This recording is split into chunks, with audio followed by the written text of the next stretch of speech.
Peter Klett. Kevin Martin. Sean Hennessy. Candlebox.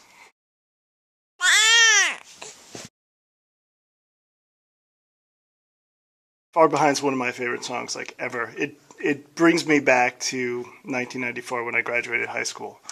And I'm not trying to make you or I feel old. I'm just saying. That's great. Yeah, no, I mean, some songs can do that. Like, the power of music can just bring you back to that time.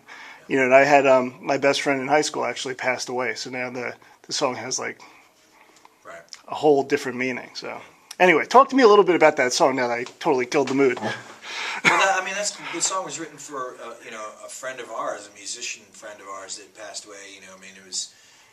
I think when we initially wrote the song, we really didn't know what we were doing. The song just kind of happened. Our bass player Barty had come to the studio. He was trying out the band because we needed a bass player, and he had the kind of bass movement of that version of the song. And Pete took it home and wrote it. Came back the next day and said, "I think I have the song the way it should go." And it literally just kind of opened itself up to us at the time. When we recorded it in the studio with Kelly, I think that was the one we did it, like, it was 4 or 5 in the morning. When we finally tracked that song and finished it, we finished it within 2-3 hours, and that's the version that made the record. So we had captured something. I don't think we really knew what kind of song it was going to end up becoming, or that it was going to be one of those songs that was classic.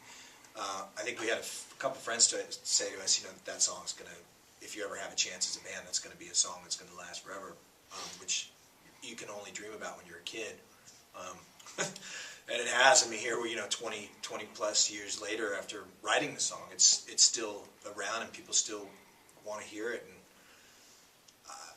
I mean, it's just a shocker that we've done that. I hope we do another one like that again someday. Yeah, it was just on Eastbound and Down. Yeah, it was. It was just really funny. I mean, there's nothing. That's my favorite show. My wife doesn't get it, and so the next morning when she woke up, I was like, "Now we've made it because we're on Eastbound and Down." Yeah, right. Kenny Powers. But yeah, Kenny fucking Powers, man. I try to edit that out. No, we can say fuck. It's totally fine. Fuck. Not that many times. Come on, guys. It's a classroom we're in. Come on. So, talk to me about the first single off the. I mean, you guys have been around. It's not like you guys kind of went away or anything. So, but talk to me about, well, two things. Talk to me about the new single, and then the reason why you guys re-recorded some of your classic songs. Well, Pete came down to L.A. to work with me and Dave and Adam and Sean at this space we work at, and he had the basic melody of the song. And again, it's one of those ones that we knocked out pretty quick, and it instantly felt like that's how the song should be played, and the lyrics kind of came to me as we were working on the song. I think I tracked them like a week later. It made me feel, the groove of the song made me think of a lot of that classic R&B, the Jackson 5 stuff that was happening in the 70s. Not that it sounds anything like that, it just made me think, like you're saying, a song can take you somewhere. Mm-hmm. And it took me back to watching Michael Jackson when I was a kid on TV doing the ABCs and all that stuff, and I don't know why it did that. So I wanted to kind of make the song lyrically and emotively feel like that, because it was what I was feeling at the time. And I remember when Pete started knocking it out in the studio, started playing the part for us, everybody grabbed their instruments and we started working it out. Yeah, I think I sent the idea before, and with these guys, it's pretty easy. You just bring the idea, start jamming it. Basically, this is what I'm thinking. This is kind of the vibe, and there's so much talent that it's just easy to do. As far as the re-records, we have the option to re-record them and use them as our own, so we get to license them, we get to make the money. Gotcha. So that's part of why we did it, and also places that song, excuse me, Far Behind and Cover Me and Change hadn't been released in a big way. It was an opportunity for us to have those songs again as our own, to re-release them as classics, and really to kind of get our just due financially from those songs, because you really don't make a lot of money when you have a hit record under a major label. So this way, if we can connect again and hit a target with those songs, then we can really, as the artist, excuse me, get back what we deserve. Which is rightly ours. Talk to me about performing the songs now. I mean, obviously, you guys are all in a different place now. So, like, do the songs kind of take on different meanings? Are they kind of resonating a little differently than they might have, 15, 20 years ago? Well, I think so. I think, there's always the moment in the song where, let's use Change, for instance. I mean, for me, there's always that moment somewhere in the song, regardless of what state of mind I'm in at the time or where I'm at in the set and playing that song. It'll take me right back to when Pete first brought it to the studio, back in 1991. I'll go right back to that moment. So I've never been able to shake that, which I'm happy about. It makes me enjoy the song that much more every time I play it. I'm not tired of playing any of those, which I think is maybe it's not such a good thing, or maybe it is. I don't know. I think, or maybe I'm just so arrogant that that's a great song. We're gonna play it for you.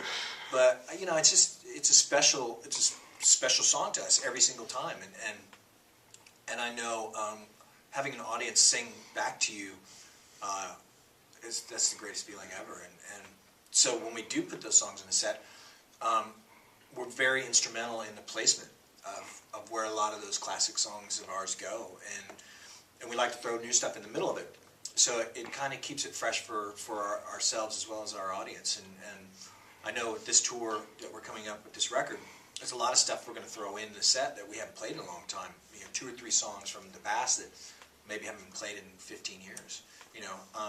Hopefully the audience sticks around for those parts of the set. But we've had a very eclectic mix of music over 20 years as a band. And the nice thing about this record, I think, is it's a combination of all 4 of our last albums. There's elements of it that are Lucy, there are elements of it that are Happy Pills, there are elements of Into the Sun, and there are elements of the first album. I think it's funny, a lot of the comments about Believe in It is like, oh, it's too poppy, where's the harder Candlebox stuff? And the funny thing about Candlebox is we don't really have heavy metal songs. Like, even our heavier stuff has a melodic side to it. So I kind of get a kick out of those comments because I don't think we've ever been considered a heavy band. So I kind of laugh at that sort of thing. But at the same time, I mean, Pete writes those melodic parts that make me go into a happy place, which I'm kind of glad to be there as a person now. I used to be a bit more dark, and I had a lot of things lyrically that I'd liked to talk about that were not on the good side of my life. Just last question. I mean, you guys were kind of thrown in the whole grunge era. So I'm just, first of all, how did you survive it? And how did you manage to kind of break through? Because, I mean, you're still going. And a lot of the bands from, early to mid to late 90s, they're gone. Well, some of them are dead, but, they're just not around. Well, I think that, because the misconception of where we were from, when we came out, people don't realize that other than Kevin transplanting years before that scene ever started, all of us were from Washington, Seattle. I didn't.